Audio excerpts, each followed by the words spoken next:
Hi guys, it's Angie with Fun Endeavors Tie-Dye Lab. Well, it's that time of year again, and so I'm doing another spooky spiral. This one is number 18. I have the other 17 out on my YouTube channel. For this one, I'm going to use a long sleeve shirt, and I'm going to do the spiral just about level with the armpit of the shirt, maybe just a little bit below. I'm going to attach a pair of locking tweezers to where I want the center of the spiral to be. Then over the top, I'm going to place a microwavable splatter guard that has a hole in the middle, and I'm placing the flat side of the splatter guard against the fabric. That way, whenever I start to twist the locking tweezers, that splatter guard is going to help to keep the folds that are formed just about the same height. As I'm twisting my locking tweezers, and I'm forming folds in the shirt, I'm going to use my other hand and form some additional folds in the shirt. This shirt's going to be a colander spiral. So now that I have the shirt folded, I'm not going to put anything around the edge or anything to hold the folds in place. You can if you want to. I found it's just easier to slide this shirt off onto a metal rack. I just kind of slide it to the edge of my table and onto a rack. And then I really want to apply the dye to the front side of the shirt. So I'm going to place a colander on top of the shirt and another metal rack and just flip the shirt upside down. So the front side of the shirt, which is what I had against the table when I folded it, has got prettier folds. They're just more even and more uniform, and that's really where I want to apply the dye. I'm going to kind of let the shirt open up a little bit if it wants to, but I am going to use a couple of clothespins on my metal rack to keep the sleeves from falling off the side of the rack.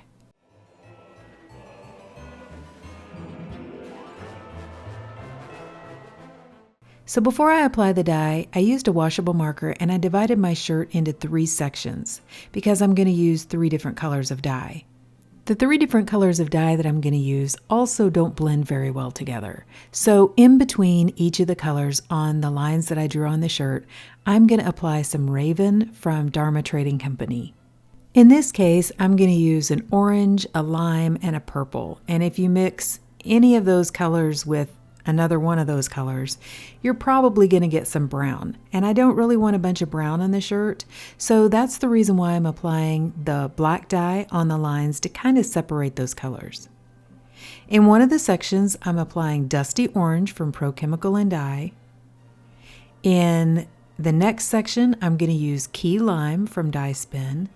And in the final section, I'm going to use English Violet from Dye Spin.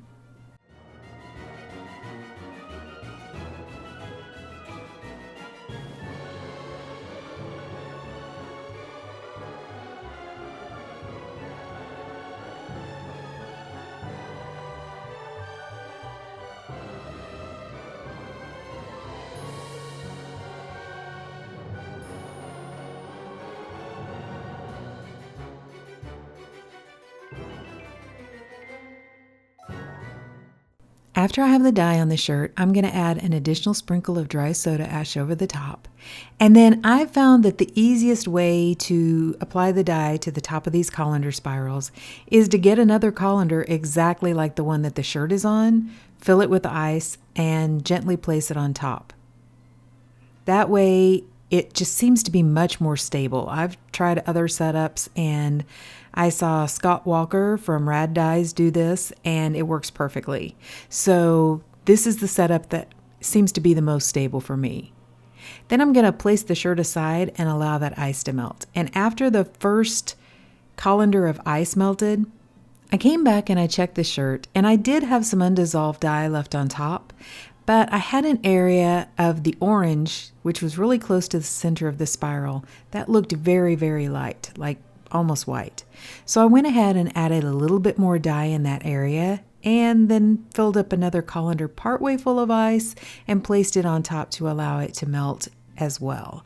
After the ice melted that second time, I still had a few areas that looked a little bit light, but I thought I would go ahead and just leave it alone and see what happened with the shirt.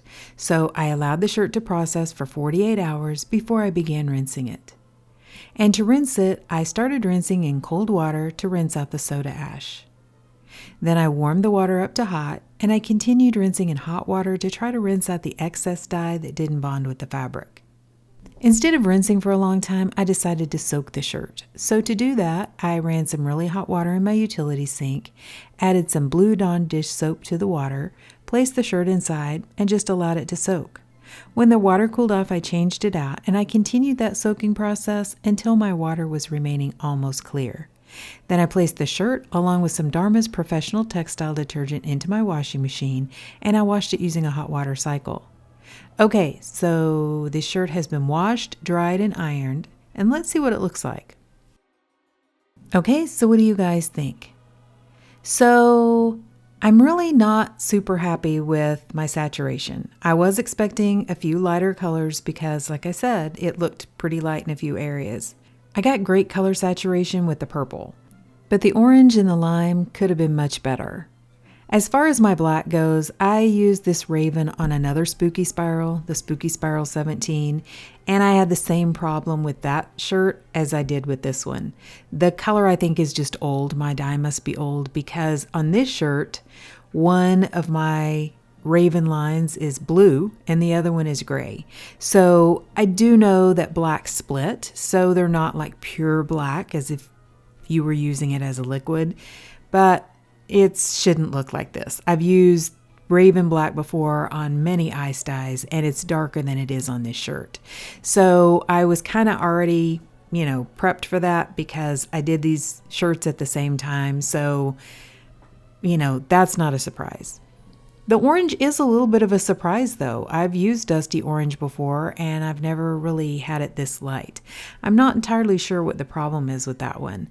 Remember, I added more up toward the center of the spiral and it kind of filled in part of that area. But like I said, I still don't have great saturation. The key lime or the lime green is a lot better. I've got better with that. I think if the orange would have filled in, it would have looked fine. I do think that one sleeve though, where all three colors are on the same sleeve, I think that looks really cool. And I do like the dye flow. I think that's cool. I'm just really disappointed in the color saturation of that dusty orange. I was thinking that would be a really cool orange to use because it's got a lot of yellow in it and it splits really pretty. But if it doesn't get saturated really well, it doesn't matter if it splits really pretty. I'm still not entirely sure what the problem was. I applied plenty of dye, plenty of ice. I just think it's that dye color. So lesson learned there. But other than that, I think the shirt, I like the color combination, think that looks cool. But what do you guys think? Please drop me some comments down below and let me know. And if you've enjoyed the video, I sure would appreciate it if you would like it and if you'd subscribe to my YouTube channel. If you'll hit the bell, you'll receive a notification whenever I upload a new video. Thank you all for watching, and I hope you have a great day.